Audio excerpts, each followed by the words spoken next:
जहाँ भी भगवान श्री राम का कथा या भजन होता है वहाँ किसी न किसी रूप में हनुमान जी अवश्य आते हैं। ऐसा इसलिए क्योंकि हनुमान जी भगवान श्री राम के परम प्रिय और महान भक्त हैं। लेकिन प्रश्न ये है कि हनुमान जी इस कलयुग में अपनी दिव्य शक्तियों का प्रयोग क्यों नहीं करते और क्या इस कलयुग के अंत से पहले भगवान कल्कि से हनुमान जी का मिलन हो पाएगा? तो हनुमान जी के इस स्वरूप को जानने के लिए इस वीडियो के अंत तक हमारे साथ जुड़े रहें। इन प्रश्नों के जवाब से पहले हमें हनुमान जी की उन शक्तियों के बारे में जानना जरूरी है जिसके वे स्वामी हैं। तो सर्वप्रथम शक्ति है गरिमा।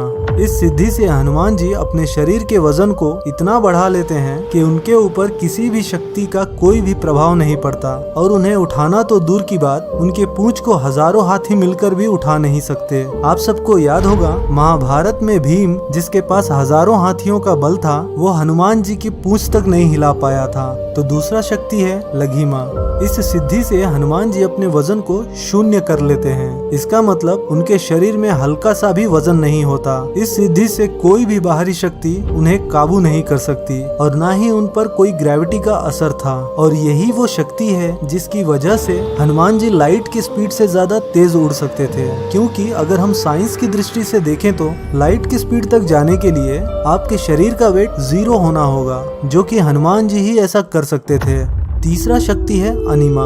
इस सिद्धि से हनुमान जी खुद को इतना छोटा कर लेते हैं कि दुनिया का सबसे छोटा पार्टिकल भी उनके सामने पहाड़ जितना बड़ा दिखता है। आप सबको याद होगा रामायण में जब हनुमान जी माता सीता से मिलने अशोक वाटिका पहुँचे थे तब उन्होंने खुद को एक चींटी जितना छोटा कर लिया था। चौथा शक्ति है महिमा। इस सिद्धि के प्रयोग से हनुमान जी अपने शरीर को मन चाहे जितना विशाल बना सकते थे, फिर इनके सामने पूरा ब्रह्मांड ही छोटा पड़ जाता। आपको याद होगा संजीवनी बूटी लाते वक्त हनुमान जी ने खुद को पहाड़ जितना बड़ा कर लिया था और फिर उस पहाड़ को अपने हाथों में उठा लिया था।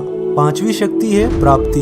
अगर ये सिद्धि किसी के पास हो तो वो मन चाहे चीज को पा सकता है और कोई भी उसे रोक नहीं सकता। हनुमान जी के पास भी ये सिद्धि थी और उन्हें मन चाहे चीज को पाने से कोई नहीं रोक सकता था। जैसे कि बचपन में उन्होंने सूरज को फल समझकर निगल लिया था, लेकिन समय रहते इंद्रदेव के वज्र प्रहार से सूर्य देव को सृष्टि के कल्याण के लिए छोड़ दिया।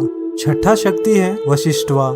इस सिद्धि से हनुमान जी किसी को भी अपने वश में कर सकते थे। ऐसा कहा जाता है कि ये सिद्धि रावण के पास भी थी और इसी सिद्धि से नवग्रहों को छल से अपने वश में कर लिया था और हनुमान जी ने रावण की इसी शक्ति का प्रभाव खत्म करके सभी नवग्रहों को उसकी शक्ति से मुक्त कर दिया था। सातवां शक्ति है ईशित्वा। ईशित्व सिद्धि को इष्ट सिद्धि और ऐश्वर्य सिद्धि भी कहा जाता है। ये सिद्धि जिन देवताओं के पास होती है उन्हें ईश्वर समान स्वरूप प्राप्त होता है और इसीलिए हनुमान जी अपने किसी भी भक्त के कष्ट को हर लेते हैं। लेकिन हनुमान जी क्यों इन शक्तियों को इस कलयुग में प्रयोग नहीं करते? ऐसा इसलिए क्योंकि कलयुग के आरंभ में ही हनुमान जी मनुष्य के इन दुष्कर्मों से विचलित हो गए थे और तब भगवान शिव पुनः हनुमान जी को उनके लक्ष्य से अवगत कराया, जिसके बाद हनुमान भगवान श्री राम द्वारा दिए उन कर्तव्यों का पालन करते हैं। हनुमान जी को भगवान श्री राम ने इस कलयुग के अंत तक धर्म एवं राम कथा का प्रचार करने का आज्ञा दिया था।